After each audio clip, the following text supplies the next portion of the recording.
நம்பிக்கைகளுக்கு திராவிட model அரசு எப்போதும் தடையாக இருந்ததில்லை. பழனியில் நடைபெற்ற அனைத்துலக முத்தமிழ் முருகன் மாநாட்டை சென்னையில் இருந்து காணொலி காட்சி மூலம் தொடங்கி வைத்து முதல்வர் மு.க. ஸ்டாலின் பேச்சு. சென்னையில் வரும் 31ஆம் தேதி காலை மட்டும் ஃபார்முலா 4 கார் பந்தயத்தை மக்கள் இலவசமாக பார்க்கலாம். அமைச்சர் உதயநிதி ஸ்டாலின் தகவல். எல்லை தாண்டி வந்ததாக கூறி நாகையைச் சேர்ந்த 11 மீனவர்களை கைது செய்தது இலங்கை கடற்படை. விசை படகுகளை பறிமுதல் செய்தும் அட்டகாசம்.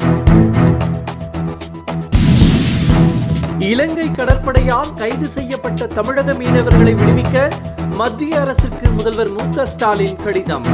கைது செய்யப்பட்டுள்ள தமிழக மீனவர்களை விரைந்து மீட்க நடவடிக்கை எடுக்க வேண்டும் என வெளியுறவுத்துறை அமைச்சர் ஜெய்சங்கருக்கு கோரிக்கை.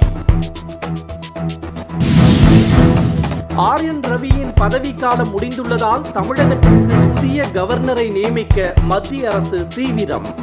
புதிய கவர்னரை ஓரிரு நாட்களில் அறிவிக்கக்கூடும் எனவும் எதிர்பார்ப்பு. தமிழகம் முழுவதும் அடுத்த 2 மாதத்திற்குள் 4G சேவை.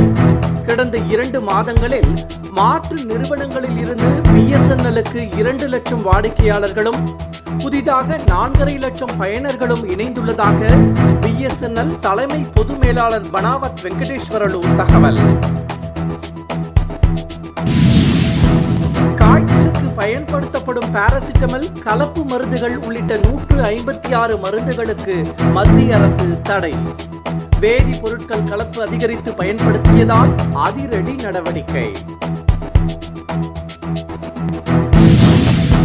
சீமான் மீது மான நஷ்ட வழக்கு பதிய உள்ளதாக திருச்சி SP அருண்குமார் தகவல். மை இந்தியா 24/7 முக்கிய செய்திகளை உடனுக்குடன் தெரிந்து கொள்ள உடனே சப்ஸ்கிரைப் பண்ணுங்க, பெல் பட்டனை பிரஸ் பண்ணுங்க.